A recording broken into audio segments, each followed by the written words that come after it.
Good morning students. पिछली video में हमने विमीय विश्लेषण के आधार पर कुछ न्यूमेरिकल प्रॉब्लम्स को सॉल्व किया था। आज हम इस वीडियो का पार्ट 6 लेकर के आए हैं, लेसन नंबर 2 11th फिजिक्स। ध्यान से समझेंगे और प्रतिशत त्रुटि के जो न्यूमेरिकल्स हैं टाइप 1, टाइप 2, टाइप 3 इस प्रकार से आपको समझाएंगे। न्यूमेरिकल्स तो काफ़ी हैं परंतु उन्हीं के टाइप के आधार पर आपको न्यूमेरिकल सॉल्व हो जाएंगे। देखें सामने, यदि कोई व्यंजक इस प्रकार से लिखा हुआ है P = a² b⁴ ऐसे आएगा। कोई भौतिक राशि P A B C 3 भौतिक राशियों से का बनी है, तो P के मान में A B C के मान दे रखे होंगे कि A B C के मान में प्रतिशत त्रुटियाँ क्रमशः 1%, 2%, 4% कुछ भी हो सकती हैं। तो P के मान में अधिकतम संभावित प्रतिशत त्रुटि ज्ञात कीजिए। प्यारे स्टूडेंट्स, एक बात बता दें, यहाँ पर ये इक्वल से इधर LHS साइड में P लिखा हुआ है, तो P के मान में अधिकतम संभावित प्रतिशत त्रुटि पूछेगा। यदि P के स्थान पर यहाँ पर S आ जाता है तो S के मान में अधिकतम प्रतिशत त्रुटि पूछेगा।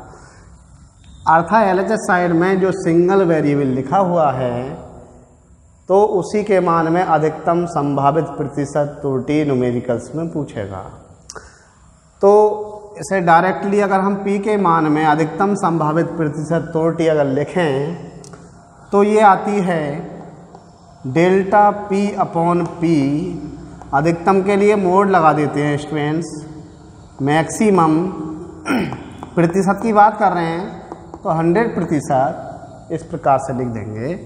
और यहाँ 1/2 है तो ये 2 शुरू में आ जाएगा उठ करके, तो इसे ऐसे लिख सकते हैं डेल्टा A/A मैक्सिमम गुणा 100% प्लस 3, ये B⁴ है तो 3 पावर पहले आ जाएगी, ये डेल्टा B/B मैक्सिमम गुणा 100% प्लस ये 5 C⁻ ऊपर ले जाइए, इसे C⁻−5 तो -5 हैं तो ये मोड लगने से इसके अंदर मोड के अंदर ले लेना, प्लस हो जाएगा। तो प्लस में आता है डेल्टा C/C मैक्सिमम गुणा 100%। तो ये ऐसा व्यंजक न्यूमेरिकल्स में दे रखा होगा तो उसको इस प्रकार से हमें लिखना है। एक व्यंजक और देखते हैं, ये कैसे आता है, किस नियम से आता है, ये भी अभी मैं बताने वाला हूँ। इस प्रकार से 2-3 बातें सीख लो अभी। S = a⁻²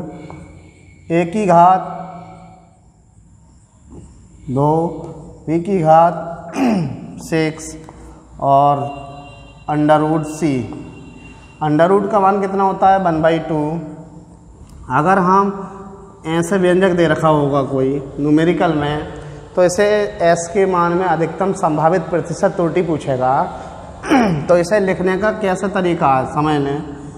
S के मान में अधिकतम संभावित प्रतिशत त्रुटि को लिखा जाएगा डेल्टा S/S मैक्सिमम गुणा 100%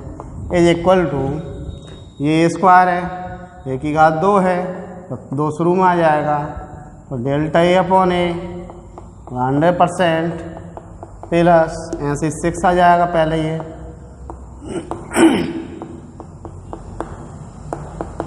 अब ये C अंडर का जो मान होता है वो 1/2 होता है हाफ, तो ये 1/2 शुरू में आ जाएगा, इनटू में आ जाएगा डेल्टा C/C। यदि 100 से गुणा नहीं करते हैं तो भिन्नात्मक त्रुटि कहलाती है।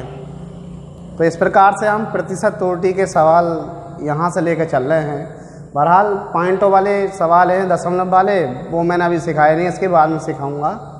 तो इस प्रकार से लिख लेते हैं। ऐसा कोई व्यंजक XYZ कुछ भी आ जाता है तो उसको इस प्रकार से एडजस्ट कर लेते हैं। यहाँ माइनस नहीं आता है, कभी भी ध्यान रखना, प्लस ही आता है।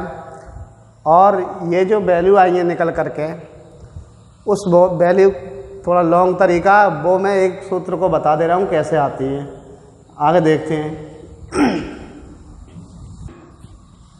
स्टूडेंट्स, जैसे कोई व्यंजक लिख रहा है तो इसमें दो घात पहले जाती है 2 into delta A upon A maximum गुणस 100% plus 3 delta B upon B 100% plus 5 delta C upon C 100%। ये डेल्टा पी बटे पी मैक्सिमम 100% देखा जाएगा। ये किस नियम से आते हैं? इसमें आपने लॉग के फॉर्मूले पढ़े होंगे आपने। तो याद रखना ये लॉग एम बटे एन बराबर होता है लॉग एम माइनस के लॉग एन। यदि दो संख्याएं बटे में लिख रही हों तो वो माइनस में अलग अलग लॉग लिख करके ऐसा लिख जाती है। 9th लेवल के सूत्र हैं लॉगरिथम के। लॉग एम की घात एन लिख रहा है तो इसे हम ऐसा लिख सकते हैं एन लॉग एम, और लॉग एम इंटू एन लिख रहा है तो ये घात पहले ऊपर है, ये पहले आ जाएगी ये, और यहाँ इंटू में घात है तो ये प्लस में हो जाएगी log M plus log N. तो ये तीन सूत्र लॉग के लगने के बाद में ये वाला सूत्र अप्लाई होता है। और ये भी याद रखना लॉग एक्स का जो डिफरेंशियल होता है एक्स के सापेक्ष वो 1/x होता है। इसे ऐसे लिख लेते हैं। यदि हम आंशिक अवकलन करें लॉग एक्स का पार्शियल डेरिवेटिव तो ये आएगा डेल्टा एक्स बटे एक्स। याद रखना बायोलॉजी वालों को थोड़ा सा दिक्कत आएगी और डिफरेंशियल कैलकुलस इंटीग्रल कैलकुलस ये सब पढ़ेंगे। मैथमेटिक्स वालों को ज़्यादा दिक्कत नहीं आएगी। तो आप बायोलॉजी वाले ध्यान रखना, अगर लॉग पी लिख रहा है और हम आंशिक अवकलन करेंगे तो इसे ऐसा लिख देना डेल्टा पी बटे पी। यदि लॉग एस लिख रहा है तो इसे ऐसा लिख देंगे डेल्टा एस बटे क्या एस। ये आंशिक अवकलन होता है जिसे पार्शियल डेरिवेटिव बोलते हैं। तो इसी प्रकार से हम इसे बता रहे हैं, टाइम ज़्यादा हो जाएगा, ये सूत्र अप्लाई करने हैं। तो दोनों ओर लॉग लेने पर जिसे बोलते हैं TLVS, taking log both side. सबसे पहले हम लॉग लेते हैं तो log P is equal to log A square B की पावर 3 अपॉन सी की पावर 5। लॉग P इस पूरे अंश से इस बटे से ऊपर वाले निशान को संख्या को क्या मान लेंगे हम m मान लेंगे, इसे n। तो इसमें अप्लाई हो जाएगा ये वाला फॉर्मूला log m बटे n, log m minus log n। तो ये पूरे को m मान चुका हूँ मैं, तो ये अप्लाई कर रहे हैं फॉर्मूला ए स्क्वायर बी की पावर 3 माइनस के log सी की पावर 5। एक ही सवाल समझाऊंगा इस प्रकार से कैसे आता है, क्योंकि बहुत सारे सूत्र हैं उसी के अकॉर्डिंग आपको करने हैं। ये m है, ये n मान लेंगे अब। तो log m इंटू एन, ये वाला देखो formula log m plus log n लग जाएगा। तो ये हो जाएगा log ए स्क्वायर प्लस इंटू में होते हैं तो प्लस में आ जाते हैं।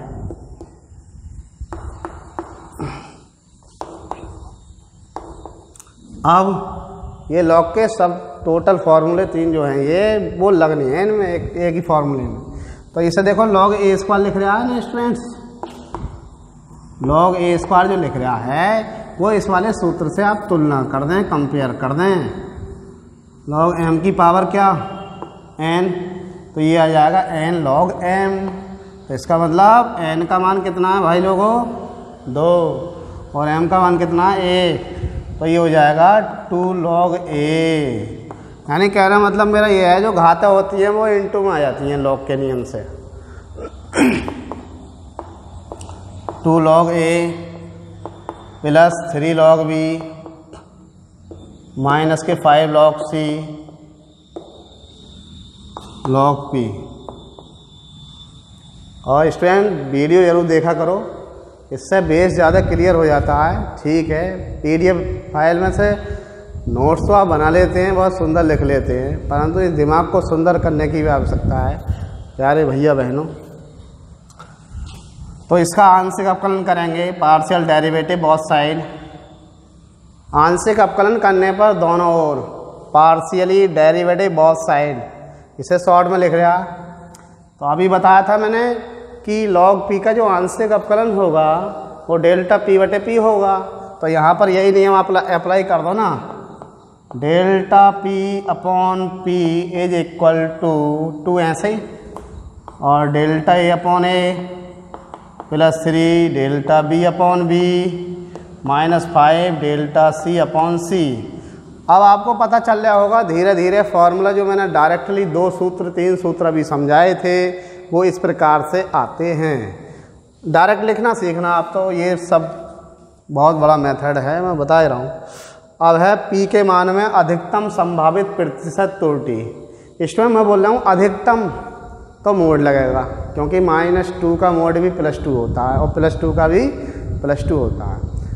जैसे मैं कह रहा हूँ ये माइनस ख़त्म हो जाएगा, समाप्त हो जाएगा, तो ये प्लस लगा दो यहाँ पर और ये माइनस लगा दो ये ऐसे, और इसके अंदर माइनस को मोड के अंदर ले लेंगे। तो इसलिए प्रत्येक सवाल के अंदर इनमें प्लस ही यूज करते हैं मोड लगने की वजह से।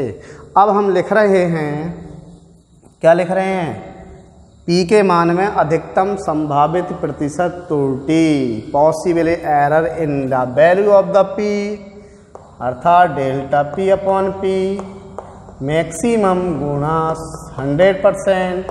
प्रतिशत त्रुटि कर रहे हैं ना तो 100 से गुणा हो जाएगी, क्योंकि इसकी गुणा में क्या मान लेंगे हम 1, और 1 को भी क्या लिख सकते हैं 1% है, नहीं 1% नहीं, 1 को हम 100% लिख सकते हैं। अब कहोगे कैसे लिख सकते हैं? इसे हल कर लें आप, और ये प्रतिशत का निशान छोटी क्लास में पढ़े लिया होगा आपने, इसे 1/100 लिख देते हैं, 100 से 100 कैंसल आउट, तो इसका मतलब 1 को हम 100% लिख सकते हैं और 100% को 1 लिख सकते हैं, एक दूसरे के इक्वल होते हैं। 100 से गुणा करने के बाद ये प्रतिशत त्रुटि बन जाती है, गुणा 100% plus 3 delta B upon B 100%, और माइनस का क्या हो जाएगा प्लस, मोड के अंदर लिख लेना डेल्टा सी अपॉन सी मैक्सिमम गुणा 100%। अभी मैंने ये नियम बताए हैं आपको, ये नियम हर सवाल में हम नहीं बता पाएंगे, क्योंकि हर सवाल में देखो टाइम लगता है। इस प्रकार से इस टाइप के अगर 10 सवाल भी आ जाएं तो आप कहीं रुकने वाले नहीं हैं। यदि आपको दिक्कत आती है तो मोबाइल नंबर आपके सभी के पास है, कॉल करके मुझसे प्रॉब्लम पूछ सकते हैं। अब इसी के आधार पर अब न्यूमेरिकल करेंगे, समझ में आने चाहिए। अभी जो हमने सूत्र को समझाया था, सूत्रों को अधिकतम संभावित त्रुटियों के माध्यम से लॉग के नियम के आधार पर, आंशिक अवकलन के आधार पर, तो उसी सूत्र के आधार पर एक न्यूमेरिकल सामने है आपके। कोई भौतिक राशि P 4 प्रेक्षण योग्य A B C तथा D इस प्रकार संबंधित है। ये व्यंजक दे रखा है P = A⁻Q, ये सब पढ़ लेना साहब। A B C D तथा D के मापने प्रतिशत त्रुटियाँ इतनी हैं, तो राशि P में अधिकतम संभावित प्रतिशत त्रुटि ज्ञात कीजिए। विद्यार्थियों यहाँ मान को सेपरेट करने में भी आपको दिक्कत सी आएगी। वो कैसे? ये लिख रहा है ना क्रमशः शब्द, तो इसका मतलब आप समझोगे कि A का मान है ये 1%, तो A बराबर 1% लिख दिया आपने तो बिल्कुल गलत है। यदि ये प्रतिशत के निशान नहीं होते लगे हुए संख्याओं के बाद में, तो आप इसे A बराबर लिख देते 1 और B बराबर, ऐसे भी सवाल आगे कराऊंगा मैं, टेंशन ना लें आप। और जब संख्याओं के पीछे लिखा हुआ है 1%, 3%, प्रतिशत का चिन्ह लगा हुआ है, तो ऐसे सवालों को जैसे A का मान नहीं लिखेंगे हम, इसे 1% ऐसे नहीं लिखेंगे, इसे हम ऐसे लिखेंगे डेल्टा A अपॉन A 100%, ऐसा लिखेंगे।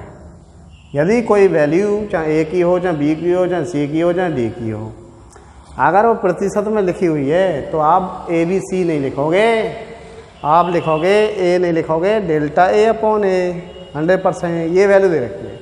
यदि इनके पीछे चिन्ह प्रतिशत का नहीं है तो आप ऐसे लिखोगे का A बराबर 1, B बराबर 1, C बराबर 1 और D बराबर 1। अब देखो ये दे रखा है क्वेश्चन के अंदर,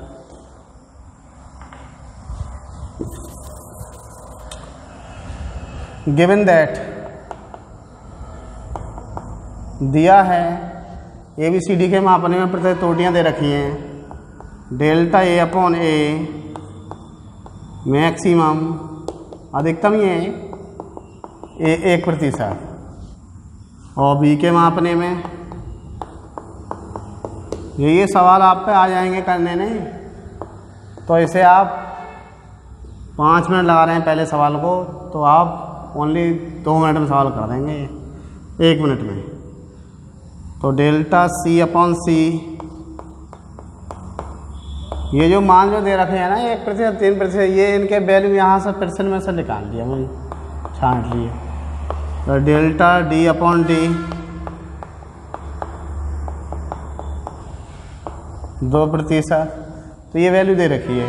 और एक व्यंजक भी दे रखा है, तो ये व्यंजक अब देखो क्या है। अंडर रूट का मान तो जानते ही हो आप, 1/2 होता है। ये अंडर रूट C पे ही है, बस D पे नहीं है। दोनों पे आ जाता तो भी कोई बात नहीं है। अब हम P के मान में अधिकतम संभावित प्रतिशत त्रुटि निकालेंगे, क्योंकि देखो सवाल सही से पढ़ लो। राशि P में है, अधिकतम संभावित प्रतिशत त्रुटि ज्ञात कीजिए, तो P में निकालना है। तो इसे ऐसे लिखेंगे directly, delta P upon P maximum 100%, इसमें घात 3 पहले आएगी। अब अगर मैं वो नियम शुरू में बताता नहीं आपको, तो आपको समझ में तो आ जाता, परंतु वो पूरी डिटेल जो शुरू से समझाइए वो नहीं आती कि घात शुरू में आनी है, किस नियम से आनी है। तो विद्यार्थियों ये आपको पता नहीं चल पाता, इसलिए अब आप समझ गए होंगे। अब C की पावर 1/2 है, तो 1/2 लिख देंगे इसे, आना प्लस ही है क्योंकि मोड लग रहा है ना, plus delta D upon D। ये इसे फॉर्मूले को एडजस्ट करना आना चाहिए। तो 3, अब स्टूडेंट देखो डेल्टा A/A, इसकी टोटल वैल्यू कितनी दे रखी है 1%, तो इसकी इस स्थान पर 1% लगा देंगे। स्टूडेंट्स इसकी वैल्यू कितनी दे रखी है 3%, 3% लगा देंगे। Students delta C upon C, इसकी वैल्यू कितनी दे रखी है 4%, ये लगा देंगे। और ये इसकी वहाँ में 1 है, 1 लिखो मत लिखो, ये तो हो जाएगा 3%, 6%, इससे कट जाएगा 2 2 या 4, तो 6 3 9 9 2 11 तो 30, 13% उत्तर आ गया इसका। तो मैं मानता हूँ इस टाइप का न्यूमेरिकल चाहे आपको मैं सॉल्व करने के लिए 10 दे दूँ या 5 दे दूँ या 20 दे दूँ, आप ज़रूर कर लोगे, और कोई नया नियम नहीं है। अब देखते हैं ऐसी संख्याओं को जिनमें ये प्रतिशत का निशान नहीं आता है। नेक्स्ट देखते हैं। अब जिन संख्याओं के पीछे प्रतिशत का निशान लगा हुआ है वो न्यूमेरिकल हमने पीछे बताया।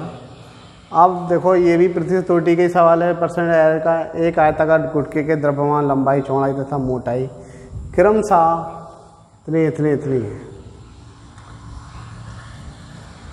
तो गुटके के पदार्थ के घनत्व ज्ञात करने में अधिकतम संभावित प्रतिशत त्रुटि ज्ञात कीजिए। तो इसका सॉल्यूशन देखते हैं। विद्यार्थियों अभी हमने बताया था कि संख्याओं के पीछे प्रतिशत का निशान लग रहा है। यदि वो A का मान है तो वो A का मान नहीं है, वो है delta A upon A maximum गुणा 100% प्रतिशत त्रुटि के रूप में। अब इसमें कोई चिन्ह नहीं है प्रतिशत का इसमें, तो ये डायरेक्टली लिखा जाएगा। जैसे ये लिख रहा है द्रव्यमान, लंबाई, चौड़ाई और मोटाई, तो द्रव्यमान को M से लिखते हैं, लंबाई को L से, चौड़ाई को B से, ब्रेड्थ, और मोटाई एक प्रकार से मान सकते हैं हम क्या होती है, ऊंचाई होती है। मान लो हमारे पास एक पुस्तक है, मान लो ये डस्टर है, हम कह रहे हैं कितना मोटा डस्टर है ये, तो मोटाई देख ली हमने इसकी, तो परंतु इसे ऐसे रख दें तो ये क्या कहलाएगी, इसकी ऊंचाई, थिकनेस जो होती है वो ऊंचाई होती है। तो यहाँ पर हम द्रव्यमान को लिखेंगे m इज इक्वल टू कितना दे रखा है, गिवन दैट, और लेंथ कितनी दे रखी है, लेंथ 5.12 सेंटीमीटर, ब्रेड्थ कितनी दे रखी है, 2.56 सेंटीमीटर, और थिकनेस जो हाइट कहलाती है वो कितनी है, 0.37 सेंटीमीटर। इनके पीछे प्रतिशत का निशान लिख रहा होता तो डेल्टा एम बटे एम गुणा 100% आता, ऐसे ये डेल्टा एल बटे एल 100%, ऐसे ये पूछ क्या रहा है, ये देखो ध्यान से पढ़ो। पदार्थ के घनत्व ज्ञात करने में, डेंसिटी के ज्ञात करने में, तो फॉर्मूला पढ़ा होगा आपने, 9th में ही पढ़ा होगा, घनत्व बराबर होता है द्रव्यमान बटे आयतन। Density is equal to mass upon volume, द्रव्यमान बढ़ाएंगे डेंसिटी बढ़ जाएगी, ठीक है। तो यहाँ पर आप कहोगे किसमें बी की वैल्यू तो नहीं है और फालतू वैल्यू तो आ नहीं रही है, एल बी एस, तो आयतन क्या होता है किसी वस्तु का, लंबाई गुणा चौड़ाई गुणा ऊंचाई, तीनों के प्रोडक्ट को आयतन बोलते हैं, इसलिए बी को यहाँ गायब कर लेंगे एल बी एच लिख के। अब देखो फॉर्मूला बनता है। अब जैसे हमने पहली सिचुएशन में सवाल बताए थे इस वीडियो में शुरू में ही, तो उसे हम प्रतिशत के रूप में व्यक्त कर लेंगे। डेल्टा डी बटे डी, यानी घनत्व के मापने में प्रतिशत त्रुटि पूछ रहा है ना, तो ऐसे ऐसा लिख लेंगे, ये एम है तो डेल्टा एम बटे एम मैक्सिमम गुणा 100% plus L, delta L upon L, यहाँ से चौड़ाई को डेल्टा बी अपॉन बी, यहाँ से ऊंचाई को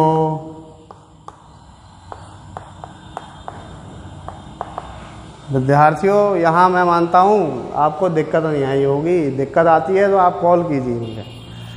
ये एल बी एच है, ये एल बी एच, ये ऊपर जाकर के -1 घात हो जाती है, लॉग के नियम से ये हो जाता है, और माइनस का दुश्मन कौन होता है, मोड, खत्म हो जाता है माइनस। अब हम क्या मान लगाने वाले हैं यहाँ पर, जैसे m की वैल्यू तो हमारे पास ये है ही, देखो 39.3,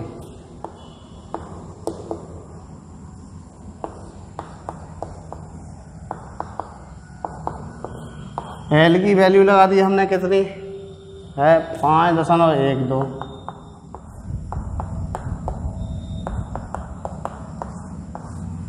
बी की वैल्यू कितनी है, 2.56,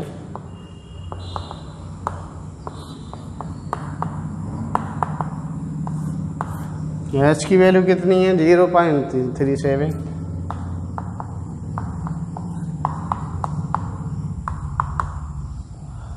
आप सोच रहे होगे आप कि यहाँ इन्होंने वैल्यू तो लगा दी है एम एल बी एच, ये देख करके ऊपर नहीं लगाए वैल्यू, तो यहाँ पर वैल्यू क्या है, ये डेल्टा लगने से डेल्टा एम को ज़्यादा मत समझना, ये होता है निरपेक्ष अंतर होता है, निरपेक्ष त्रुटि कहलाती है, पढ़ाया होगा हमने उस समय, ये निरपेक्ष त्रुटि है, एब्सोल्यूट एरर, ये बहुत कम अंतर आता है।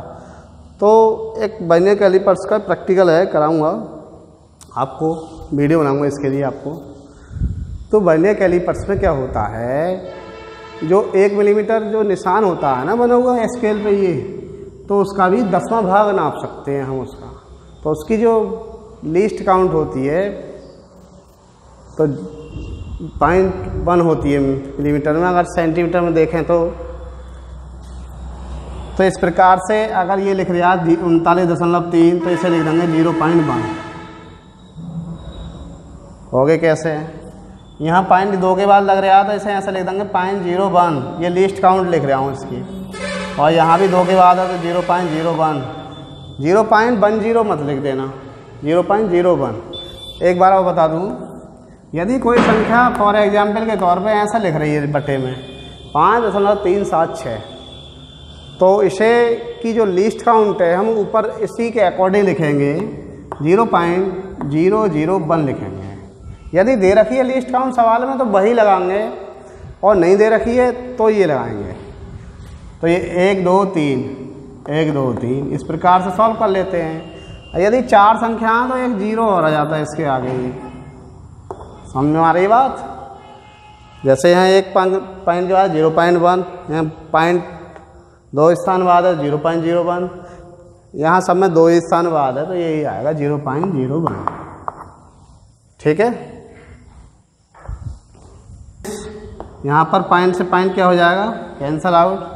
ये पॉइंट से पॉइंट कैंसल आउट, ये पॉइंट से पॉइंट कैंसल आउट, ये पॉइंट से पॉइंट कैंसल आउट। तो ये जो बचा 0.1 का मतलब होता है कोई भी संख्या है उसके आगे 0 लगा दो वो व्यर्थ ही है। तो 1/393, तो 100 की आप मल्टीप्लाई कीजिए इसे तो ये हो जाएगा 100/393। और प्रतिशत का निशान लगाना मत भूलना स्टूडेंट्स, लापरवाही ठीक नहीं है। 100 की 1 से 001 का मतलब क्या है, 1 ही है, तो 100% अपॉन कितना 500 बार है। प्रतिशत का मैंने गलत लगा दिया निशान, यहाँ लगेगा कैलाश। अब 100 ही कम 100, 256% प्लस इससे कट गया 100 ही कम 100, 100 का पारा याद है नहीं, 100 ही कम 100, 100 दूनी 200, तो 100 बटे क्या 37%। तो विद्यार्थी देखो थोड़ा सा टाइम तो लगेगा स्टूडेंट्स, इससे डिवाइड करके ये संख्या आ चुकी हैं, इन्हें जोड़ लिया है 3.54%। आप दशमलव के 2 स्थान तक भी निकाल सकते हैं, लगभग में उत्तर लिख सकते हैं। यदि आपका 3.5 उत्तर आ जाता है बिल्कुल ठीक, 3.54 सही, 5.2 भी चलेगा। ठीक है, अब नेक्स्ट टाइप देखते हैं।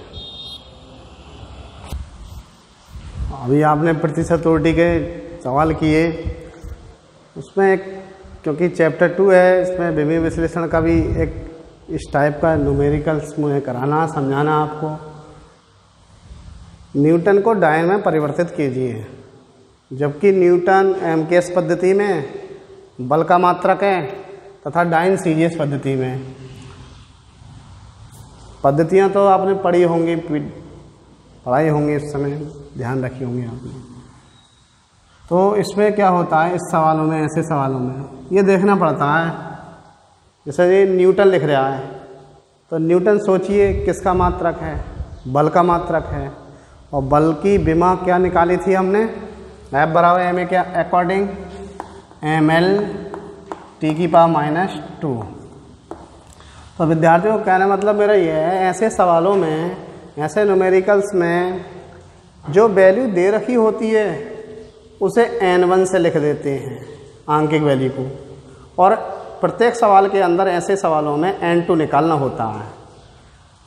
इसमें आप देखोगे कोई संख्या तो है नहीं, न्यूटन को डायन में परिवर्तित कीजिए।